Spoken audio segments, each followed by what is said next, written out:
다음 달 초면은 9월 초에 추석 전에 기시다 후미오 일본 총리와 윤석열 대통령이 정상회담을 한다는데 기시다 후미오는 지금 다음 선거에 안 나온다는 거죠. 곧 있으면 물러난다는 거잖아요.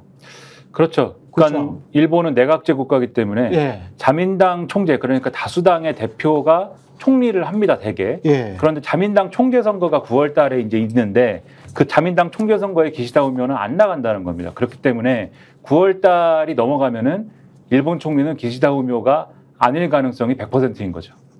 그러면은 퇴임 전에 한국에 와서 뭘 할 수 있지, 이 사람이? 이 사람이 뭘 할 수 있는 거, 마지막으로 환대를 그러면 우리가 접대해 주는 건가?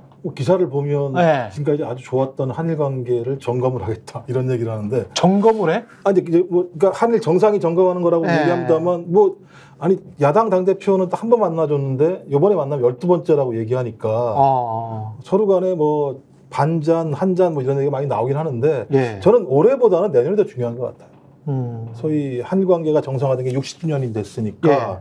올해 적어도 내년에 60주년이 어떤 정도까지 한일 관계를 격상시킬 수 있는지에 대해서 마지막 점검을 할 수 있는 과정에서 그 마무리를 기시다가 하려고 하는 것이 아닌가라는 생각이 들거든요.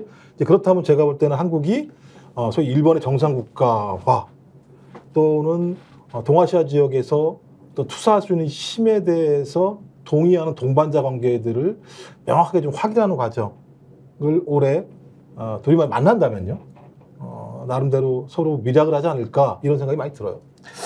그게 지금 독도 기념물 막 철거하고 후쿠시마 괴담 이야기를 갑자기 하면서 국민의힘에서 이게 문제 제기를 하고 이런 것들이 다 기시다 총리 방안에 앞서서 뭔가 사전 정지 작업 같은 걸 했던 건가? 어떻게 보세요? 그러니까 지금 기시다 총리가 9월 6일에서 7일 정도로 일정을 유동적으로 생각한다라는 게 일본 언론 보도고 6일에서 7일? 예, 그렇죠.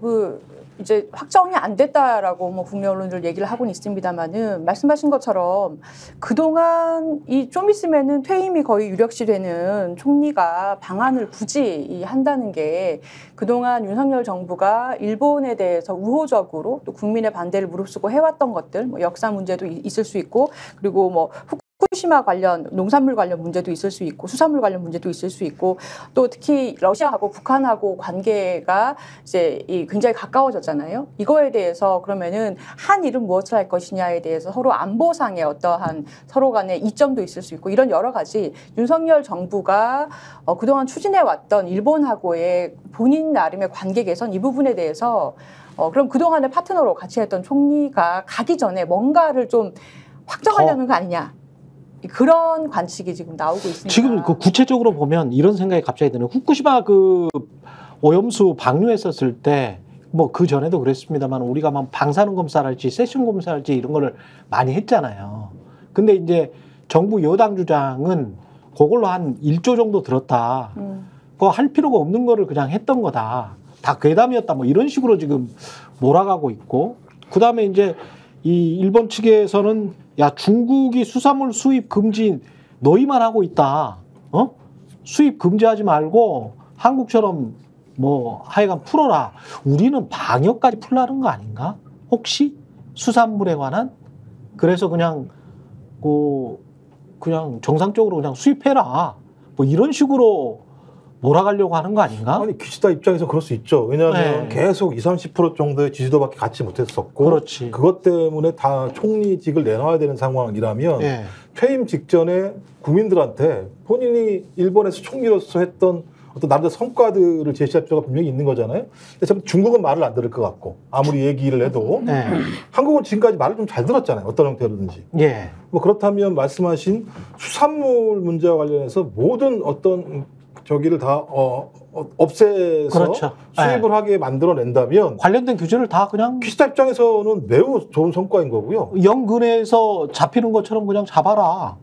그냥 수입해라. 이렇게 나올 수도 있지. 일본산이라고 굳이 표기할 필요 있냐? 이런 식으로. 그리고 뭐 지금 제가 볼 때 일본산 같은 경우도 부분적으로 수입량이 좀 늘어나고 있다는 얘기가 있고 수산물과 관련해서는 그렇죠. 그렇죠. 뭐 그 지역 해당 지역에서만 수입이 금지되는 거고 그 외 지역에서는 들어오는 게 분명히 있으니까요. 그다음에 우리 정부 같은 경우도 이게 한 번만 되는 게 아니니까 계속 그 오염수를 갖다가 배출할 거니까 그렇죠. 거기에 대해서 계속 점검하겠다고 얘기했는데 지금 어느 순간 제가 볼 때 3개월인가 6개월 지나다부터 점검 안 해요. 그런 것 같아. 네, 점검을 안 하는 상황이기 때문에 아무 문제 없잖아. 그 야당이 괴담을 퍼부은 거 아니야. 나온 게 뭐가 있어? 자, 그럼 뭐 이제부터 우리가 일본한테 미안하잖아. 아무 문제 없는 건데 수입을 왜 우리가 금지해야겠어? 한일 관계의 미래를 위해서. 윤석열 대통령이 맨날 했다는 얘기가 그거거든요.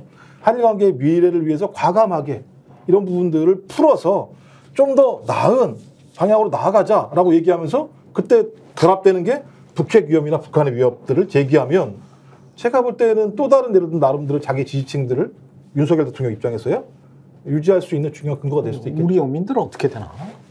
근데 이제 지금 말씀하신 이제 후쿠시마 예를 들면 후쿠시마 인근 6개 현의 뭐 수산물 수입을 금지하는 거를 뭐 푼다거나 이번에 이제 그렇게까지 가는 거는 어려울 것 같고 핵심은 내년이 말씀하신 대로 내년이에요, 내년. 그러니까 내년에 뭔가 큰 걸 준비하는 거다 윤석열 대통령은 이렇게 보이고 기시다 후미오 총리가 임기 말에 오는 거에 대해서 임기 말에 총리가 오는 것도 이례적인 것이고 그러니까. 또 그거에 대해서 또 굉장히 의미를 싣는 것도 이례적이지 않습니까? 서로 윈윈이 있지 않으면은 오지도 않고 오는 것에 대해서 이렇게 의미를 싣지도 않아요. 서로 윈윈 구도가 있기 때문에 얘기를 하는 겁니다. 그러니까 기시다 후미오가 물러날 건데 지금 와서 예를 들면은 내가 이런 거 성과를 냈습니다. 얘기해가지고 얻을 수 있는 게 뭐가 있겠습니까? 사실 없거든요. 자기의 어떤 성과만 얘기하면 사실 없어요. 그렇게 큰 성과가 없는 거예요. 그렇지. 지금 뭘 하려고 하는 거냐면 제 생각에는 총재 선거를 하지 않습니까? 일본 정치도 자민당 내에서 주류 비주류가 있습니다.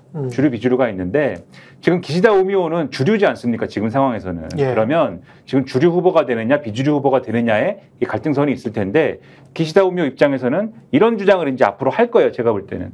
지금 한국에 가서 윤석열 대통령하고 이러저러한 성과를 만들었던 것을 확인을 했다. 그게 뭐냐면 예를 들면은 한미일의 군사협력 앞으로 강화할 것이고 우리가 후쿠시마 원전에 대해서 오염수를 방류하는 거에 대해서 이러저러한 양해를 얻어냈고 그게 앞으로 후쿠시마 지역에 예를 들면은 부흥이라든가 재건이라든가 이런 것들을 더 열심히 할 수 있는 기반이 될 것이고 그리고 앞으로 중국에 대해서 이런 후쿠시마 이제를 비롯한 일본산 수산물을 전면적으로 금지하고 있는 중국에 대해서 여러 가지 압력을 행사하고 이런 것들이 일단 기반이 될 텐데 이런 것들을 계승해 줄 수 있는 후보가 필요하다. 계승해 줄 수 있는 총리가 필요하다. 이렇게 갈 거예요, 아마 국내적으로. 그렇겠습니다. 그러니까 기시다 후미오는 요 윤석열 대통령과의 관계를 통해서 내 마음에 드는 그러한 총리가 필요하다라는 메시지를 아마 국내적으로는 얘기를 할 것으로 보이고 그럼 이제 내년에 예를 들면은 한일 수교 60주년을 기념해 가지고 윤석열 누구 예를 들면 선언 이런 게 나온다고 전제할 때 여기에 예를 들면 기시다 정권의 정책의 연장선에서 뭔가를 관철시킬 수 있는 그러한 총리가 들어가야 된다.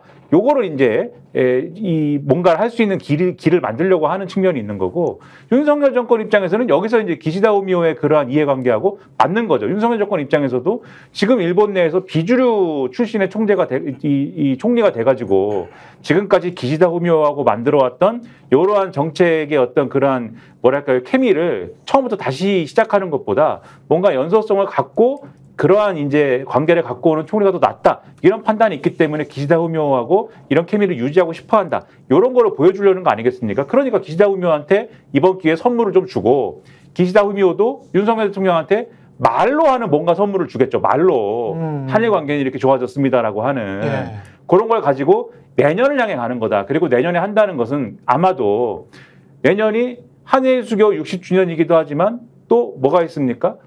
광복이 된 지가 80년입니다. 그러네. 그렇죠? 1945년. 그렇죠. 그러면은 이게 뭔가 한일 관계의 새로운 이정표가 된다라는 얘기를 하기에 굉장히 좋은 시점인 거잖아요. 막 얘기를 하기가. 그러네요. 끝에가 5년이 되면 끝에가 5자가 들어가면 그런 해예요. 이게 무조건. 1945년, 1965년. 그렇죠. 그러면은 이제부터 새로운 스타트다. 경제 문화에 있어서 더 밀착하는 관계를 만들고 여기에 대해서 한미일 군사협력을 앞으로 해나가는 데 있어서 완전히 이제 거의 준동맹 수준으로 밀착을 하는데 한미일 동맹 수준으로 밀착을 하려면 선제적으로 뭐가 이 전제 조건으로 뭐가 해소가 돼야 되느냐? 과거사 문제. 그리고 그와 연관돼 있는 현안 수준으로 돼 있는 갈등 이런 것들이 다 해소가 돼야 되지 않습니까? 예. 그러려면 지금 우리가 한일 관계에서 이 한일 간에 뭔가 갈등적인 어떤 수준의 그런 얘기들은 잊어버려야 되는 거잖아요, 우리 국민들이. 그렇죠. 잊어버리게 예. 지금 해주고 있는 거예요. 다 치워버리고 없애버리고. 그런 것들을 우리가 지금 목도하고 있는 거다. 이렇게 해석할 수밖에 없지 않나? 저는 그런 생각이 듭니다. 저희가 얘기할 때 오셔가지고 라이브로 관전하시기 바랍니다. 반드시 주변 사람들 데리고 오시기 바랍니다. 구독, 좋아요, 알림 설정 해주시기 바랍니다. 좀 살려주십시오, 저 좀.